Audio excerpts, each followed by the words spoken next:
ನಮಸ್ಕಾರ ವೀಕ್ಷಕರೇ, ಆಭರಣ ಪ್ರಿಯರಿಗೆ ಕೇಂದ್ರದ ಬಿಗ್ ಶಾಕ್. ಚಿನ್ನದ ಬೇಡಿಕೆಯಲ್ಲಿ 70% ಭೀಕರ ಕುಸಿತ. ಬಂಗಾರದ ಮೇಲೆ 18.45% ತೆರಿಗೆ ಹೇರಿದ ಮೋದಿ ಸರ್ಕಾರ. ದೇಶದ ಹಬ್ಬ ಹರಿದಿನಗಳು ಹಾಗೂ ಮದುವೆ ಸೀಸನ್ನ ಆಧಾರ ಸ್ತಂಭವಾಗಿರುವ ಚಿನ್ನದ ಮಾರುಕಟ್ಟೆಗೆ ಕೇಂದ್ರ ಸರ್ಕಾರದ ಒಂದು ಕಠಿಣ ಆರ್ಥಿಕ ನೀತಿ ಆಘಾತ ನೀಡಿದೆ. ಚಾಲ್ತಿಯಲ್ಲಿರುವ ಮೇ ತಿಂಗಳ ಆರಂಭದಲ್ಲಿ ಸರ್ಕಾರವು ಬಂಗಾರದ ಮೇಲಿನ ಆಮದು ಸುಂಕವನ್ನು ದುಪ್ಪಟ್ಟುಗೊಳಿಸಿದ ಬೆನ್ನಲ್ಲೇ ದೇಶಾದ್ಯಂತ ಚಿನ್ನದ ಬೇಡಿಕೆಯು ಬರೋಬ್ಬರಿ 70% ಕುಸಿದಿದೆ.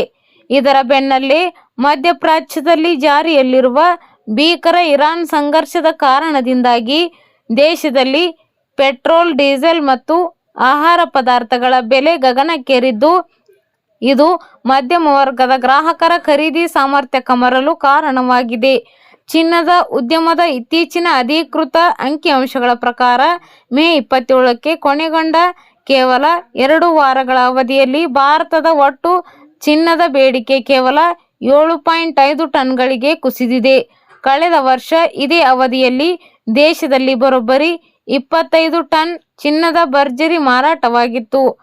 ಆರ್ಥಿಕ ವರದಿಗಳ ಅನ್ವಯ ದೇಶದ ವಿದೇಶಿ ವಿನಿಮಯ ನಿಧಿಯನ್ನು ರಕ್ಷಿಸಲು ಮತ್ತು ಅನಗತ್ಯ ಆಮದಿಗೆ ಬ್ರೇಕ್ ಹಾಕಲು ಕೇಂದ್ರ ಸರ್ಕಾರವು ಕಳೆದ ಮೇ 13ರಿಂದ ಜಾರಿಗೆ ಬರುವಂತೆ ಚಿನ್ನದ ಆಮದು ಸುಂಕವನ್ನು 6% ನೇರವಾಗಿ 15%ಕ್ಕೆ ಹೆಚ್ಚಿಸಿತ್ತು. ಈ ಸುಂಕ ಏರಿಕೆಯಾದ ಕೇವಲ 15 ದಿನಗಳಲ್ಲಿ ಇಡೀ ಚಿನ್ನದ ಮಾರುಕಟ್ಟೆ ಸೈಲೆಂಟ್ ಆಗಿದೆ. ಭಾರತೀಯ ಬುಲಿಯನ್ ಮತ್ತು ಜುವೆಲರ್ಸ್ ಅಸೋಸಿಯೇಷನ್ ದೇಶದ ಪ್ರತಿಯೊಬ್ಬ ಪ್ರಮುಖ ನಗರದ ಚಿನ್ನದ ವ್ಯಾಪಾರಿಗಳಿಂದ ಮಾಹಿತಿ ಸಂಗ್ರಹಿಸಿದ್ದು, 70% ಗ್ರಾಹಕರು ಚಿನ್ನದ ಅಂಗಡಿಗಳ ಕಡೆಗೆ ಮುಖ ಮಾಡುವುದನ್ನೇ ನಿಲ್ಲಿಸಿದ್ದಾರೆ ಎಂದು ಆತಂಕ ವ್ಯಕ್ತಪಡಿಸಿದೆ.